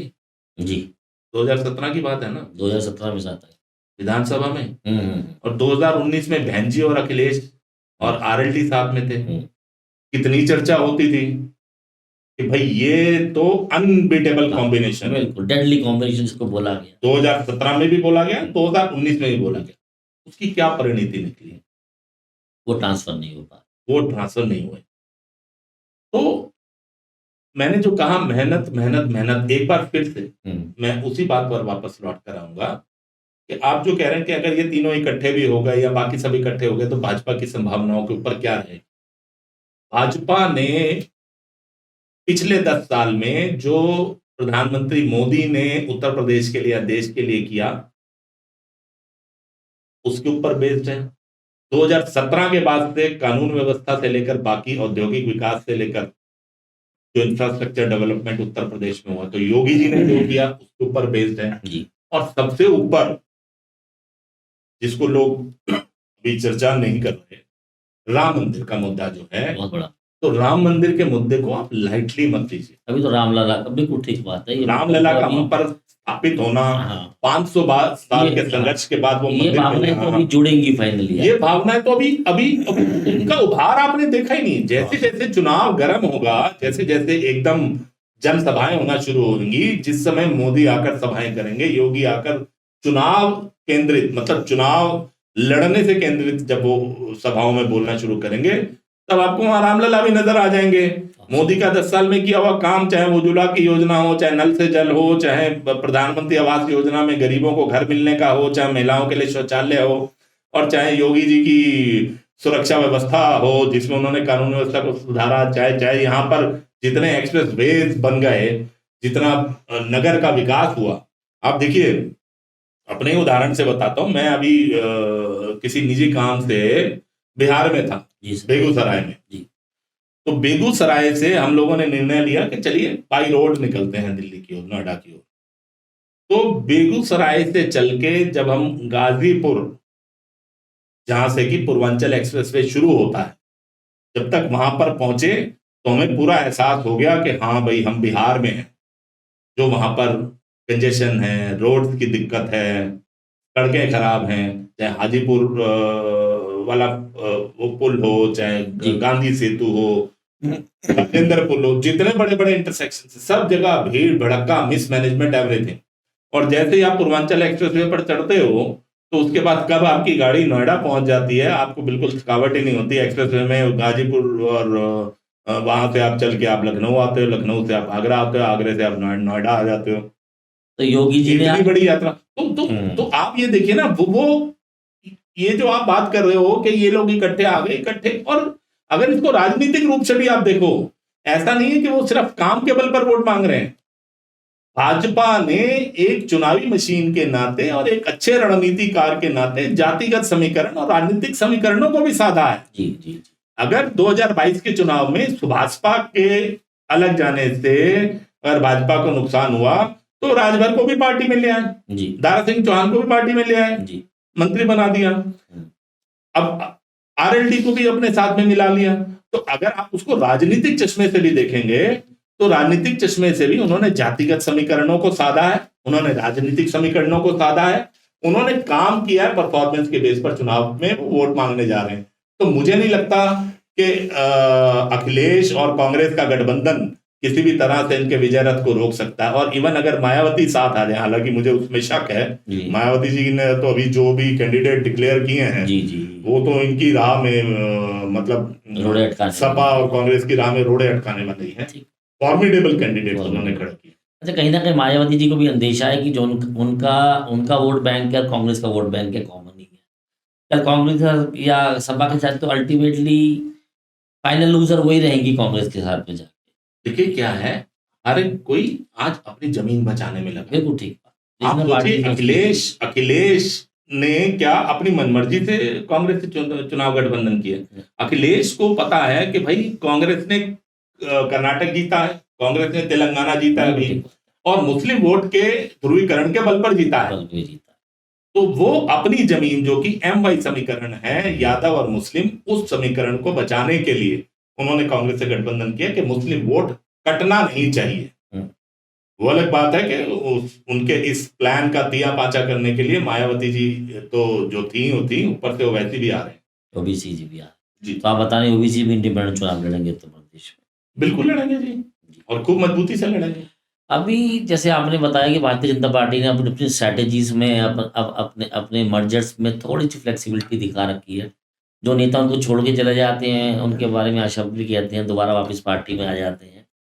जैसे राजभर जी हो गए, दारा सिंह चौहान जी हो गए, तमाम ऐसे लोग हैं। तो आपको ऐसा ही लगता है इन लोगों को दोबारा मिला के पदों पे आसीन कर देना, मंत्री बना देना? भारतीय जनता पार्टी से जुड़ा हुआ जो कार्यकर्ता है, जिसने 30 साल 50 साल सेवा करी है, दरी उठाई है, झंडे लेके बुलंद रहे हैं, उनका अधिकार उनसे छीना जा रहा है। और जो आज भारतीय जनता पार्टी अपने स्वर्ण काल में है, इसके आगे भी जाएगी, लेकिन ये जो भी है ये भी एक अद्भुत उत्कर्ष पे, उत्कर्ष पे है जिसे कहते हैं। जी बिल्कुल। अब भी अगर अपने लोगों को अगर उसने वंचित रहने दिया तो कहीं ना कहीं उसके कार्यकर्ता में इस बात का दुख तो होता होगा। माना वो भी डिसिप्लिनरी फोर्सेस की तरह, क्योंकि आरएसएस की उनकी पृष्ठभूमि रही है। मातृभूमि से प्यार और राष्ट्र सर्वोपरि, इन बातों के साथ उनको विचारों को, चर्चाओं पर विराम तो दे दिया जाता है, लेकिन कहीं ना कहीं उनके मन को दुख जरूर होता होगा, ऐसा मुझे प्रतीत होता। नहीं देखिए, आपका कंसर्न कहीं ना कहीं जस्टिफाइबल है। आपको भी लगता है कि नहीं भाजपा के कार्यकर्ताओं के साथ अन्याय हो रहा है, लेकिन ऐसा नहीं। देखिए, एक बड़ी प्रसिद्ध किंवदंती है कि बड़ी बड़ी लड़ाइयां जीतने के लिए छोटी छोटी चौकियां हारनी पड़ती जी। एक तो बात ये हो, दूसरी बात ये हो गई कि जब कोई भी परिवार, कोई भी संस्था, कोई भी बिजनेस ऑर्गेनाइजेशन, कोई भी राजनीतिक दल जब एक व्यापक स्वरूप में आगे बढ़ता है, यानी उसका दायरा बढ़ता है, तो उसमें हर तरह के लोग। नदी का नेचर अलग होता है, समुद्र का नेचर अलग। नदी में अलग तरह के अवयव, अलग तरह के जीव प्राणी पाए जाते हैं, समुद्र में अलग तरह के अवयव, अलग तरह के जीव प्राणी पाए जाते हैं। भाजपा जो अब से 15-20 साल पहले तक, जब या आप उसके प्रादुर्भाव से ले लीजिए, शुरू हुआ, बनी और पंजाबियों की पार्टी कहलाती थी। बाद में ये हुआ कि शहरी लोगों की पार्टी है। जी जी। मतलब ओबीसी क्लास तो छूता ही नहीं था बीजेपी को। हाँ, सवर्णों की पार्टी कहलाती थी जी। तो एक राजनीतिक, आप मुझे बताइए, राजनीतिक पार्टी का प्राइम मोटिव क्या होता है? उसका प्राथमिक जो जिसको मैं उसको प्राथमिक फर्ज भी कहूंगा, जिम्मेदारी क्या होती है? इस सत्ता में आके ही अपने मैनिफेस्टो को आप इम्प्लीमेंट कर सकते हैं। एग्जैक्टली। अगर आपने अपनी विचारधारा का पोषण करना है, उसको एस्टेब्लिश करना है, उसको स्थापित करना है, तो आपको सत्ता में आना पड़ेगा। आपको राज्य हो या प्रधान सेवक तो बनना ही पड़ेगा। हाँ, तो अगर सत्ता में आना है तो सत्ता में आने के बाद पहले जो भाजपा देश की परिपाटी थी, पंचवर्षीय योजनाएं बनती थी। जी जी जी आज मोदी जी तो 2047 की विकसित भारत की बात करते हैं और अगले 1000 साल के एस्टेब्लिशमेंट की बात करते हैं। तो अगर लॉन्ग टर्म आपने गोल्स को अचीव करना है तो उन लॉन्ग टर्म गोल्स को अचीव करने के लिए आपको लगातार सत्ता में बने रहना जरूरी है। जो नीतियां उन्होंने शुरू की, जो काम उन्होंने शुरू किया, अगर उस काम को परिणति तक ले जाना है, उनको कंप्लीट करना है, तो उसके लिए सत्ता में बने रहना जरूरी है। और अगर सत्ता में बने रहना जरूरी है तो देखिए ये वाला जो चुनाव है ये महाभारत है। ये चुनाव महाभारत है, दोनों तरफ अलग अलग सेनाएं हैं, आज होकर नहीं रह सकते। आज देश में किसी भी प्रबुद्ध नागरिक या राजनीतिक वर्कर के लिए ये हो गया कि या तो आप मोदी विरोधी हैं या आप मोदी समर्थक जी। देश दो जगह फाड़ हो चुका है। तो अगर आप मोदी समर्थक हैं या मोदी की नीतियां अच्छी लगती हैं या आपको लगता है कि मोदी जीतने वाले हैं, तो आपको भाजपा का दामन पकड़ना पड़ेगा। और दूसरा ये जो कहते हैं कि भाई बीजेपी तो कोई लॉन्ड्री है या वॉशिंग मशीन है कि इसमें आके सब ठीक हो जाते हैं, ऐसा नहीं है। मैं नाम लेकर, उदाहरण लेकर बता सकता हूं जी कैसे कैसे लोग, अगर आप उत्तर प्रदेश की ही बात करें, आप ले लीजिए जगदम्बिका पाल जी, एक दिन के मुख्यमंत्री। आपकी बातों में लगा था कि शायद वो टिकट ठीक है, बट देखिए लेकिन वो जिस भी कारणों से विख्यात, कुख्यात, प्रख्यात थे, जब से वो यहाँ पर एमपी हैं या भाजपा में आए हैं जी जी, किसी भी प्रकार के कार्य या दुष्कार्य या कार्य में उनकी संलिप्तता आपको पिछले 5 सालों में 10 सालों में सुनने में आई? नहीं, तो नहीं आई ना। तो अगर वो पार्टी में आए हैं तो उनको ये बता दिया गया कि भाई भाजपा में आ रहे हो तो भाजपा की विचारधारा को पल्लवित पोषित आपको करना पड़ेगा, तभी आप यहां पर आएंगे। Man is known by the company की। तो देवों के बीच में आ गए तो देव हो गए, असुरों के बीच में आ गए तो असुरों वाली आदत की वजह। ऐसा नहीं है कि वो देव हो गए या देव नहीं है, लेकिन उनको कम से कम अपनी आसुरी जो एक प्रवृत्तियां थी उनको तो ताले में बंद करके गंगा में बहाना ही पड़ेगा। जी जी जी, ये तय। तो भाजपा जो अपना भाजपा परिवार बढ़ा रही है, अगर भाजपा के लोग दोबारा से जुड़े हैं, अगर दोबारा जुड़ी है तो उसका कारण यही है कि इसको राजनीतिक रणनीति के रूप में देखना चाहिए कि वो उसको चाक चौबंद कर रहे हैं कि भाई हमें हर हालत में अगर लक्ष्य रखा है कि 80 में से 80 तो हम उसको कितने नजदीक तक पकड़ सकते हैं, उसकी रणनीति है। आरएलडी के बारे में जैसे आपने अभी बताया कि उसके साथ में हमारा लेकिन भारतीय जनता पार्टी का गठबंधन है, इस संभावनाओं को आप कैसे देखते हैं? किसको किससे ज्यादा फायदा होगा, भारतीय जनता पार्टी को आरएलडी से या आरएलडी को भारतीय जनता पार्टी से ज्यादा फायदा होगा? देखिए दोनों चीजें सिक्के का एक ही अलग अलग पहलू है, एक तरफ हेड है दूसरी तरफ टेल है। मैं ये नहीं कह सकता कि भाजपा को कोई ज्यादा फायदा होगा या आरएलडी को ज्यादा फायदा होगा, ये एक रणनीतिक निर्णय है। लेकिन फिर भी अगर मैं एक ईमानदार विवेचना करूं और आपके प्रश्न का ईमानदार जवाब दूं तो वो ये होगा कि इसमें आरएलडी ज्यादा फायदे में रहेगी। हाँ, देखिए क्या होता है कि आप अखिलेश के साथ थे, आपको 7 की जगह 10 सीटें भी मिल जाती थी, लेकिन पूरे हालात देखते हुए आप उस 7 में से एक भी सीट ना जीत पाते जी, तो उसका क्या फायदा होगा? आज अगर आरएलडी को केवल 2 सीटें मिली, लेकिन साथ में बोनस में क्या मिला है? चौधरी चरण सिंह को भारत रत्न मिला है जी, मंत्री पद मिले हैं जी, उत्तर प्रदेश सरकार में एमएलसी मिला है जी जी, ठीक है। और कल को आने वाली सरकार बनेगी, छोटे चौधरी साहब हो सकता है कल को मंत्री बन जाए केंद्र में। वैसे वो तो फायदे में कौन सा? योग्यता को रखते हैं चौधरी साहब की, वो अच्छा नहीं, बिल्कुल योग्यता को रखते हैं। और मैं कहता हूँ ये बहुत बढ़िया निर्णय है, बहुत। देखिए राजनीतिक परिपक्वता या राजनीतिक कुशलता यही होती है कि आप समय को, जैसे रामविलास पासवान को कहा जाता था कि भाई वो तो मौसम विज्ञानी है जी जी जी, जिसके पास वो चले गए सरकार आ जाए, सब लोग कहते हैं जिसके पास वो चले गए उसकी सरकार आ जाए, लेकिन ऐसा नहीं था, ऐसा नहीं था, इसका उल्टा था। उसके पास जाते थे उनको पता लगती इसकी सरकार आनी है, ऐसा नहीं था कि वो जहां जाते थे उसकी सरकार आ जानी, वो भांप लेते थे। तो आज अगर आरएलडी ने ये निर्णय लिया है, आज अगर जयंत चौधरी जी ने ये निर्णय लिया है कि उनको भाजपा के साथ जाना है, तो मैं इसको एक बहुत ही रणनीतिक कुशल निर्णय कहूंगा, राजनीतिक रूप से बहुत परिपक्व निर्णय कहूंगा। तो आप इस निर्णय को जेएनजी का बड़ा सफल निर्णय है? बिल्कुल निश्चित, आप देखिएगा आने वाले नतीजे बता देंगे। देखिए भाजपा ने सिर्फ इस चीज को इंश्योर किया है कि जाट वोटों का वो चंक जो आरएलडी के पास जाता जी उसको भाजपा ने अपने पाले में ले लिया। जी जी नंबर 1। नंबर 2 ये था कि भाजपा ने जो मुस्लिम ध्रुवीकरण था उस ध्रुवीकरण उसको को ध्यान कमजोर में कर रखते दिया हुए जी उसको कमजोर करने के लिए इनको अपने पाले में ले लिया। रिजल्ट्स पर मैं बिल्कुल इस बात के लिए कॉन्फिडेंट हूं कि अगर ये अखिलेश के साथ लड़ते रिजल्ट में बीजेपी की तब भी उतनी ही सीटें आती जितनी अब आई, जी लेकिन आरएलडी को कुछ नहीं मिलता। जी। बल्कि मुझे लगता है आरएलडी से जो उत्तर पश्चिम उत्तर प्रदेश आप देखें, जाट जाट समाज को भी देखें, चौधरी साहब के लिए उनके लिए एक आस्था तो है, या एक उनके लिए एक अलग विषय हो जाता है जब वो चुनाव लड़ते हैं। स्नेह उनका भाजपा से भी उतरा है, क्योंकि भाजपा ने जो कार्य करके दिखाया है देखिए वहाँ पे महिला वर्ग, युवा वर्ग, खासकर युवा वर्ग जो है भाजपा की तरफ बहुत इंक्लाइंड हुआ है। और ये मैं थोड़ा पानी प्लीज लूंगा। प्लीज, ये हमें 2014 से देखने को भी मिल रहा है जी। तो ठीक है, दोनों पार्टी के लिए बहुत ही अच्छा निर्णय माना जाए। हाँ बिल्कुल, बहुत अच्छा निर्णय है भाई उनके यहाँ मत। हाँ लेकिन इसमें एक चीज मैं जरूर ऐड ऑन करना चाहूंगा, ये चीज आप जरूर प्रसारित कीजिएगा।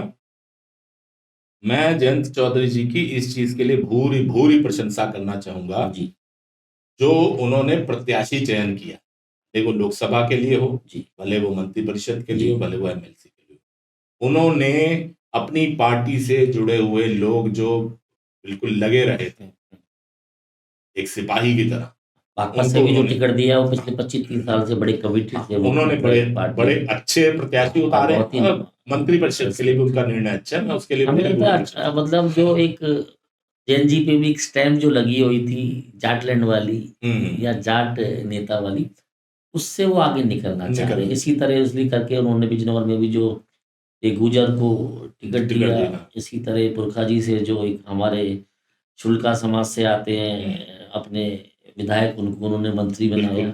तो उन्होंने अब की बार जो चयन किया है वो प्रशंसनीय है, परसेप्शन को तोड़ा है लोगों को, तोड़ा है। इसके आगे हम जाएंगे। और मैं वही कह रहा हूँ, राजनीतिक परिपक्वता का उन्होंने एक अच्छा उसका उदाहरण दिया। दुष्यंत जी, 2 चुनावी लिस्ट आ चुकी हैं, उम्मीदवारों की लिस्ट भारतीय जनता पार्टी है। हाँ भारतीय जनता पार्टी, बिल्कुल जी। बहुतों को, पुराने लोगों को टिकट मिला, बहुत सारे नए चेहरे भी आए। अगर विशेषकर मैं बात करूं दिल्ली की और पश्चिमी उत्तर प्रदेश में, यहाँ जो चेंजेस आए हैं वो मुझे लगता है कि बहुत ही बड़े लेवल पे वो चेंजेस हम लोगों को देखने को मिले हैं। खासकर दिल्ली में तो अगर मैं देखूंगा तो जैसी उम्मीद की जा रही थी कि 7 सीट ही चेंज होगी, चलिए मनोज जी अपनी सीट बचा गए जिन भी परिस्थितियों में, जिन भी कारणों से, जिसके भी आशीर्वादों से।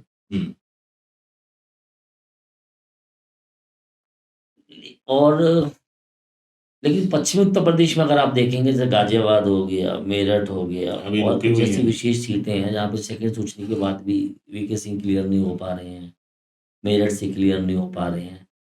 अगर इन सीटों की मैं चर्चा करूं तो आपको क्या लगता है गाजियाबाद सीट पे ऐसा क्या कारण है? वीके सिंह जी के बारे में तो आजकल सुनते आए थे कि बड़े अच्छे विदेश मंत्री भी रहे, गवर्नमेंट के कुछ इंटरनेशनल लेवल के भी ऑपरेशन को सक्सेसफुल उन्होंने कंप्लीट किया, लेकिन ऐसा फिर क्या कारण है कि इंटरनल सर्वेस सो कॉल्ड जो आप बताते हैं कि इंटरनल सर्वेस होते हैं उसी के भी आधार पे आप उम्मीदवार का चयन हो रहा है, तो उस इंटरनल सर्विस में कहाँ पिछड़ गए हैं वीके सिंह की अभी तक वो क्लियर नहीं हो पा रहे? देखिए आपके एक प्रश्न के उत्तर में मैंने ये बोला था कि भाजपा ने अधिकतर जितने भी अभी तक सीटें अनाउंस की हैं बहुत ऑब्जेक्टिव जी, उनका निर्णय, जो ऑब्जेक्टिव मीन्स कि उन्होंने हर चीज को नाप तोल के, हर चीज को बैलेंस करके निर्णय लिया। ऐसा नहीं है कि कोई बहुत बड़ा नेता है तो उसको टिकट देनी जरूरी है, कोई किसी परिवार से जुड़ा है तो उसको टिकट देनी जरूरी है, ऐसा नहीं। और किसी ने कुछ भी बोल दिया, कुछ भी परफॉर्मेंस नहीं करी तब भी उसको टिकट देनी है जी क्योंकि यार 2 बार से लड़ रहा है, इस बार भी इसी को लड़ा दो, ऐसा नहीं। पार्टी ने सीट टू सीट मैपिंग करी है। सीट टू सीट मैपिंग में वो चाहे उस सीट का जातिगत समीकरण हो, उस सीट की टॉपोग्राफी क्या है, डेमोग्राफी क्या है, और उसके साथ साथ अगर सिटिंग एमपी है तो उस सिटिंग एमपी की संसद में परफॉर्मेंस क्या है और उसके एरिया में परफॉर्मेंस क्या ग्राउंड है, जीरो पे क्या ग्राउंड जीरो पे क्या परफॉर्मेंस है, जी ये भी एक पूरा इसमें क्राइटेरिया रहा है। जी अब मैं अगर आपकी गाजियाबाद की या मेरठ की सीटों की बात करूं, इसके साथ में आप नोएडा की सीट को ले लीजिए ना, गौतम बुद्ध नगर, वहां पर पहली लिस्ट में डॉक्टर महेश शर्मा डिक्लेयर हो गए। टू बी ऑनेस्ट मैं डॉक्टर साहब को ही बड़ा अब की बार एंटी इनकम्बेंसी की वजह से या थर्ड टाइम रिपीट या छोटे मोटे जो विरोध थे जो चर्चाएं थी उसमें डॉक्टर साहब भी मुझे ऐसा लग रहा था कि शायद या जैसे अलीगढ़ की सीट आप देख लीजिए अभी तक भी हाँ क्लियर नहीं हो पा रही है। हाँ, तो कहीं ना कहीं भोला सिंह जी भोला पहली सिंह लिस्ट में ही आ गए। पहली लिस्ट में ही आ गए, देखिए भोला सिंह जी आ गए। हाँ जी जी तो जी अगर अगर आप गाजियाबाद की बात करें या मेरठ की बात करें, राजेंद्र अग्रवाल जी जी वाली जी या इधर वीके सिंह जी वाली, तो इसमें जो उनकी परफॉर्मेंस है, कहीं ना कहीं वो परफॉर्मेंस के मापदंडों पर अभी तक खरे नहीं उतरे हैं, इसीलिए अभी तक उनकी सीट होल्ड पर है। और अगर आप जनता से जुड़ाव की बात करें, तो जो मतलब सूत्रों के हवाले से मैं कहूंगा या जो जो अपुष्ट खबरें हमें सुनने में आती हैं, वो यही है कि जनता के अंदर भी जो जुड़ाव है, तो जो लोकल यूनिट है वो भी चाहते हैं कि नहीं, अब हमारे में से कोई प्रत्याशी होना चाहिए, कोई कार्यकर्ता होना चाहिए। अगर आप इसी को कंपेयर करें दिल्ली की सीटों के साथ, तो आप दिल्ली में देखिए, मैं आपको 2 सीटों का उदाहरण देता हूं जी जो सेकंड लिस्ट में आई। जी ईस्ट दिल्ली से हर्ष हर्ष मल्होत्रा को पार्टी ने टिकट दी, बिल्कुल ठीक है। अभी तक जितनी 5 सीटें डिक्लेयर हुई थी उसमें गुर्जर भी था, जातिगत समीकरण के हिसाब से जाट भी दे दिया, लेडीज को भी दे दिया, और बाकी सब बैलेंस बना होता। और बनिया कम्युनिटी अग्रवाल समाज से भी आ गए, खंडेलवाल जी आ गए, पंजाबी का नहीं था, तो ये तय था कि ईस्ट दिल्ली से कोई पंजाबी आगे है। मेरी आपके साथ चर्चा हो रही थी टेलीफोनिक, तो आपने ये हाँ, बताया था, मैंने जो आपको हाँ, नाम दिया था आपने क्या इस नाम पे नहीं चर्चा होगी हाँ, किसी पंजाबी समाज से किसी के आने की हुई। हाँ। और शायद वो आपको प्रिंसिपल दर्शकों को बताना चाहूंगा कि वो ठीक भी निकला। तो मैंने हमारी जब फोन पर चर्चा हो रही थी ऑफलाइन, तो हम लोगों ने बात की थी, तो मैंने पहले ही आपको बताया था, इशारा किया था कि यहाँ से किसी पंजाबी प्रत्याशी को ही पार्टी कंसीडर करेगी और टिकट देगी। तो मैं जो जनरल वीके सिंह या अपना मेरठ की जो सीट से हैं अपने अग्रवाल जी, इनकी जो मैं बात करूंगा, तो मैं कंपैरेटिव आपको एक स्टडी बता रहा हूं कि पार्टी कैसे निर्णय लेती है।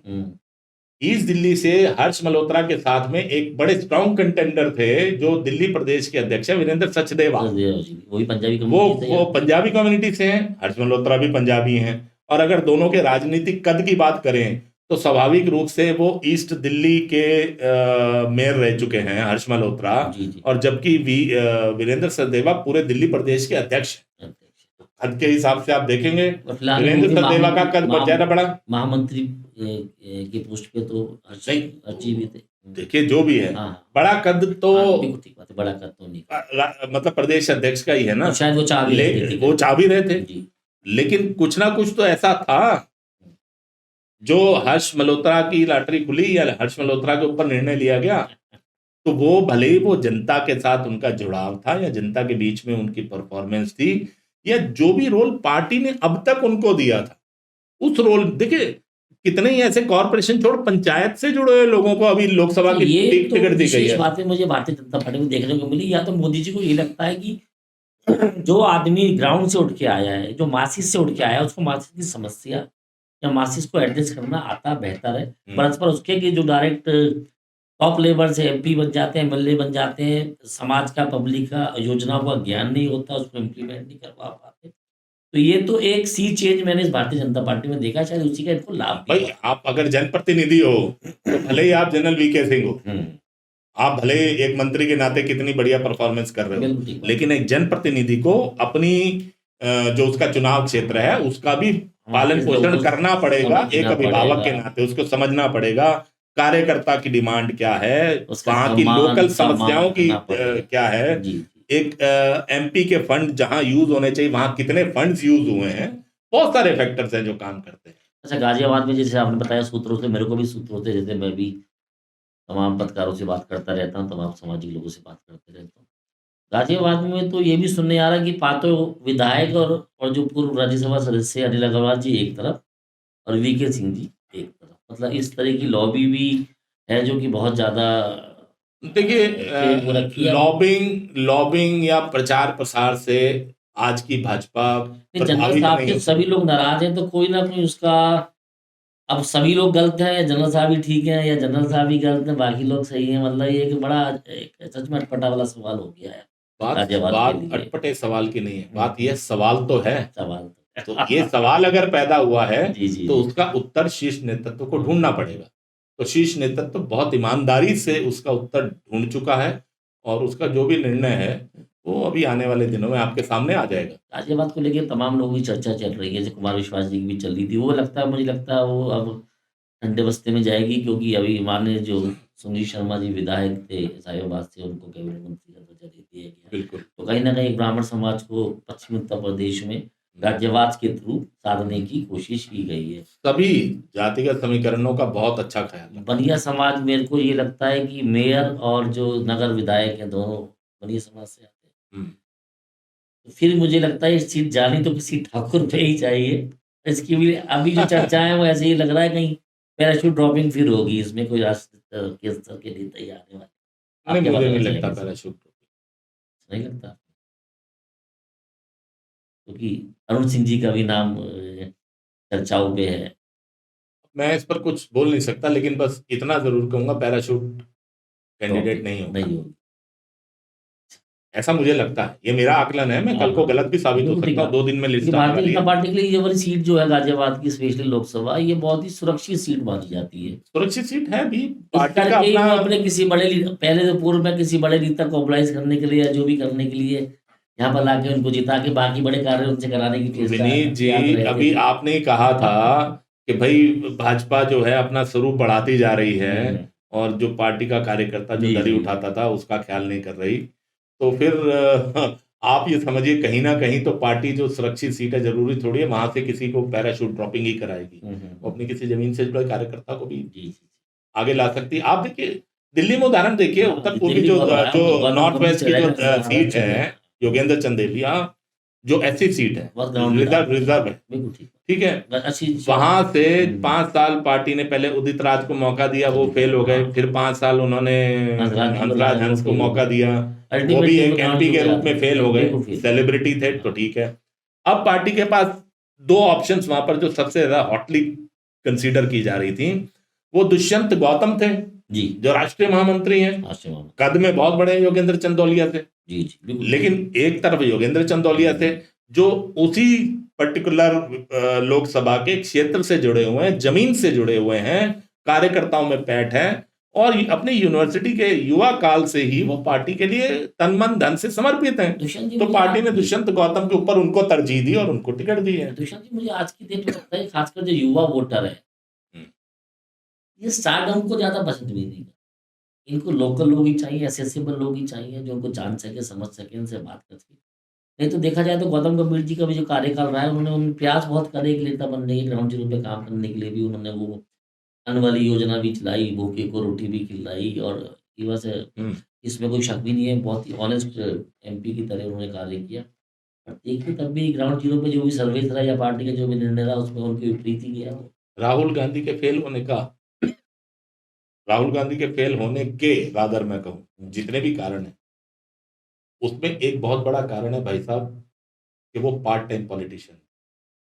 तो आपने जो बात कही गौतम गंभीर को लेकर या बाकी किसी को लेकर, तो कितने भी बड़े नेता हों या सेलिब्रिटी हों, आज राजनीति का स्वरूप बदल चुका है। आपने कहा ना, आज का युवा सेलिब्रिटी को नहीं चाहता अपने जनप्रतिनिधि के तौर पर, उसको वो चाहिए जो उसके आंखों के सामने हो, जो एक्सेसिबल हो, जिसके पास वो रात को भी आधी रात को जाके कुंडी खटखटा सके। हम्म, तो गौतम गंभीर भी पार्ट टाइम पॉलिटिशियन थे। हम्म, तो आज देश में जो नजीर पेश किए, जो बड़ी लाइन खींची है नरेंद्र मोदी ने प्रधानमंत्री के रूप में, वो ये है कि भाई आप अगर राजनीति में आ रहे हो, आपको पार्टी लड़ने का मौका दे रही है, आपको जनप्रतिनिधि बना रही है, तो आपको पूरी तरह से डिवोट होकर 24 घंटे आपको काम करना पड़ेगा। उसके लिए अगर आप मानसिक रूप से और शारीरिक रूप से अगर आप सक्षम हैं तो आप आइए, चुनाव लड़िए। वरना हो सकता है कि वो पार्टी का निर्णय एक बार गलत हो जाएगा, तो पार्टी अगली बार वो निर्णय चेंज कर देगी, नए प्रत्याशी को ले आएगी। तो ये वाली चीज हो सकता है आपको गाजियाबाद में भी देखने को मिल जाए, मेरठ में भी देखने को मिल जाए। जी, मेरठ में तो अरुण गोविल जी की भी चर्चा चल रही है जो देखिए चर्चा किसकी जी, चल रही है उस पर हाँ, मैं कोई भी ठीक है, टिप्पणी नहीं करना वो चाहूंगा। आपका अपना बिल्कुल हाँ, चीज़ों क्योंकि को समझने का आपका वो अपना कहीं ना एक कहीं सोच है। हमारी जो एक एक एक कमिटमेंट है उस कमिटमेंट का वो हाँ, हाँ। अनादर होगा अनादर हो या जाएगा। कंटेम्प्ट होगा। योगी जी के बाद मुझे लगता है शायद ईश्वर करे खैर उनको एक लंबी उम्र मिले और वो इसी तरह से स्वस्थ और मजबूत रहें देश को 2047 तक भी अपने सपने को पूरा करने के लिए। इसी चर्चा के बीच में आप हम्म। योगी जी का उत्तरदारी किसको देखते हैं 2029 के बाद? देखिए विनीत जी मैं इसका मतलब अब क्या जवाब दूं। आप देखिए कि जिस समय पर योगी जी आए थे तब किसी ने उनके बारे में सोचा था? कहां से वो आ गए? पार्टी ने उनको मौका दिया, उन्होंने अपने आप को साबित कर दिया कि हाँ भाई, अब वो कंसिडरेशन में तो नहीं थे। जी, कंसिडरेशन में कितने नाम थे? सिक्योरिटी उनके यहाँ चली गई थी, बहुत से लोगों ने मंदिर में जाके पूजा कर ली थी, कुछ लोगों ने अचकन सिलवा ली थी जी, मुख्यमंत्री पद की शपथ लेने के जी, लिए। जी। लेकिन मौका मिल गया योगी जी को। टेलीफ़ोन दिल्ली से किसी और को ही आया। उसको हाँ, आया जिसको पता नहीं हाँ। था। अब ऐसे ही जब मोदी जी को 2001 में पार्टी ने गुजरात भेजा था मुख्यमंत्री बनाने के लिए, तब तो वो कहीं लाइन में नहीं थे ना जी मुख्यमंत्री की। जी, वो एमएलए भी नहीं थे, कुछ भी नहीं थे। पार्टी ने उनको बना दिया, वो बन गए, उन्होंने अपने आप को साबित किया और आज वो सफलता की ऐसे सीढ़ियां चढ़ते जा रहे हैं कि आज वो स्वयं भी 10 साल से प्रधानमंत्री हैं, अगले 5 साल फिर रहने वाले हैं और पार्टी को उन्होंने कहां से कहां पहुंचा दिया। तो आप कह रहे हैं कि ये तो ये भी बड़ा हाइपोथेटिकल क्वेश्चन है कि इनका उत्तराधिकारी कौन आज, जबकि हाइपोथेटिकल तो नहीं कह सकते, मैं इसको कहूँगा अनप्रेडिक्टेबल हो सकता है भारतीय जनता पार्टी को लेके। देखिए भारतीय जनता पार्टी को लेकर ही नहीं, मैं तो इसको योगी जी को भी लेकर कहूंगा। आज अगर आप उनकी आयु के ऊपर नजर डालें, ठीक है, तो आयु के लिहाज से तो अभी उनके पास 25-30 साल पड़े हैं राजनीति देखिए वो करने तो को। आपने बिल्कुल स्पष्ट बता दिया कि ठीक है, आज मोदी जी ने एक second line, second generation second create generation कर उन्होंने दिया। अगले 25 साल के लिए लीडरशिप इस देश को दे दी दे दी ना। और उस सोच की लीडरशिप जो एक नेशनलिस्ट है, जिसको कार्य कराने की क्षमता भी है और वो कार्य करती हुई दिख भी रही है। हाँ, अच्छा, इसी चर्चा में एक नाम और मेरे बीच में आ रहा है, रमेश पोखरियाल जी। अब क्या हरिद्वार से लगता है उनका टिकट भी कट गया। कट गया जी वहां से। अब वो तो अब मुझे त्रिवेंद्र सिंह रावत को हाँ, टिकट त्रिवेंद्र मिला। सिंह रावत को दे। तो मुझे लगता है रमेश जी का भी अब राजनीति में होल्ट आ गया है। देखिए मुझे लगता है कि अभी अगले कुछ समय तक तो उनको एक पार्टी कार्यकर्ता के रूप में ही नहीं, कुछ संगठन काम में। करके अपने आप जी, को साबित करना पड़ेगा। जी, जी। क्योंकि आप देखिए एक और बहुत बड़ा नाम हुँ, जिनको मंत्रिमंडल से हटाया गया था, हुँ। रविशंकर प्रसाद। जी, पर रविशंकर प्रसाद को जब हटाया गया मंत्रिमंडल से, 3-3 मंत्रालय उनके पास थे। जी, लेकिन उसके बाद भी वो लगातार पार्टी के फोरम पर काम करते रहे और अपनी सीट पर जाकर, जो उनकी पटना की पाटलिपुत्र की जो सीट है, वहां पर जाकर उन्होंने बहुत काम लगातार जी। काम किया। ठीक ये है जी। संबित पात्रा जी को भी देख लीजिए आप, हाँ, तमाम बहुत काम उन्होंने करते हैं। लगातार वहां पर काम किया। तो हो सकता है अब जब बिहार की लिस्ट आप देखें तो आपको उसमें उनका नाम नजर आ जाए। जी, सिमिलरली अगर आप निशंक जी का, जिनका आपने उदाहरण दिया, तो निशंक जी को जिस समय पर मंत्रिमंडल से हटाया गया, तो वहां की जब जनता से कोई जानकारी किसी ने ली या कोई आज भी लेना चाहेगा कि कितना निशंक जी दोबारा अपनी लोकसभा क्षेत्र में जनता से या पार्टी के कार्यकर्ताओं से या बाकी फंक्शनरी से कितना मिले, कितना उन्होंने वहां पर फंक्शनिंग करी, तो आपको कोई संतोषजनक उत्तर नहीं मिलेगा। लेकिन तो यही कारण है कि परंपरागत उनको रूप टिकट भी से नहीं मिली। अगर हम इसको परंपरागत रूप से देखेंगे, तो रमेश जी भारतीय जनता पार्टी के उत्तराखंड में ऐसे ब्राह्मण लीडर एस्टैब्लिश्ड हैं। हम्म, हरिद्वार की सीट भी जो है बहुत ज़्यादा, हमेशा आप देखेंगे पूर्व में भी जाके ब्राह्मण ही सीट पे लड़ता था। एक ये जो एक पैराडाइम शिफ्ट है, ये शिफ्ट ऑफ प्लेटफ़ॉर्म है, एक ब्राह्मण की जगह एक ठाकुर को, मतलब मैं थोड़ा कंज़र्वेटिव होके इस चीज़ डिस्कशन में जा रहा हूँ क्योंकि आप कह रहे हैं कि हर जाति, धर्म और सिस्टम को भारतीय जनता पार्टी साधती है। और कई बार साधने में ऐसी टिकटों को दोबारा रिपीट भी कर देती है जहाँ परफॉर्मेंस बहुत ज़्यादा इन लाइन नहीं होती पार्टी के। तो ये निशंक जी वाले मसले में तो मुझे लगता है ब्राह्मणों को कहीं न कहीं उत्तराखंड में नाराज़ नहीं किया होगा। नहीं, या एक नहीं किया ब्राह्मण की होगा। जगह मैं किसी और ब्राह्मण को ही दे देते तो भी हो सकता है ब्राह्मण समाज को संतुष्टि हो जाती कुछ। देखिए ऐसा है, उत्तराखंड हो या हिमाचल हो, दोनों जो पर्वतीय राज्य हैं हमारे, यहाँ विशेष रूप से ब्राह्मण और ठाकुर जी, दो ही तरह के लोग ज़्यादातर रहते हैं। तो उत्तराखंड के ऊपर अगर आप नज़र डालोगे, तो ये बात ठीक है कि ब्राह्मण की जगह ब्राह्मण को देते, तो बहुत बढ़िया था। लेकिन मैंने आपको पहले भी हमारे इंटरव्यू में हम लोगों ने बातचीत करी कि टिकट देने के बहुत सारे पैरामीटर्स हैं, केवल सिर्फ जातिगत ही नहीं, आप विनेबिलिटी फैक्टर भी देखोगे। आप इसके अलावा ये भी देखोगे कि वहाँ पर नहीं जब पार्टी चुनाव ही मोदी जी के नाम पे हो रहा है, फिर विनेबिलिटी फैक्टर तो मुझे लगता है वो रिड्यूस हो जाता है फिलहाल में। बिल्कुल आपकी बात 100% मैं सहमत हूँ। चुनाव मोदी जी के नाम पर हो रहा है, मोदी जी ही हारेंगे और मोदी जी ही जीतेंगे। जीतेंगे।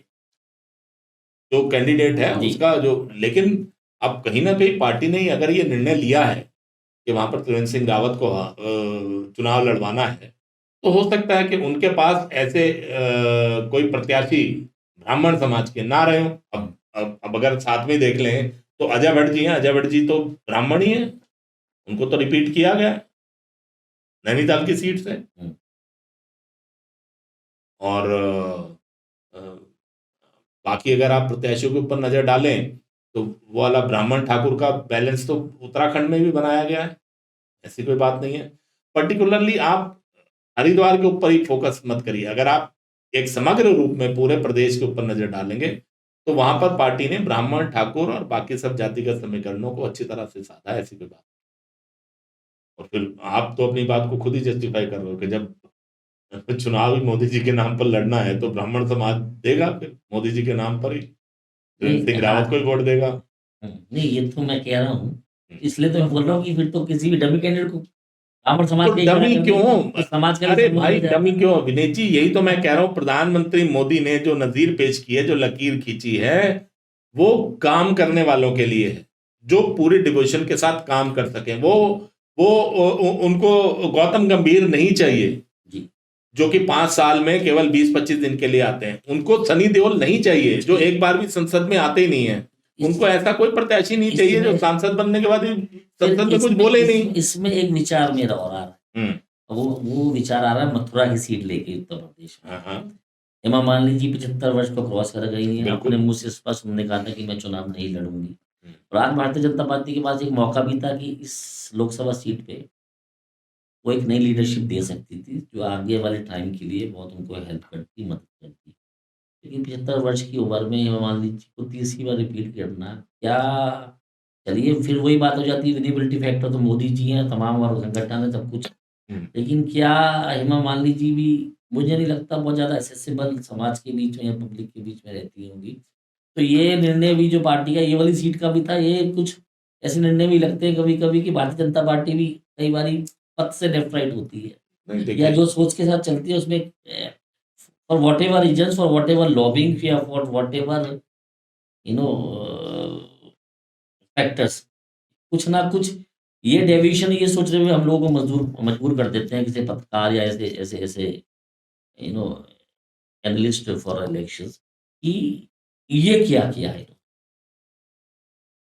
नहीं, एक सांसद के रूप में अगर आप देखेंगे तो हेमा मालिनी जी की परफॉर्मेंस में कहीं कोई कमी नहीं पाओगे आप।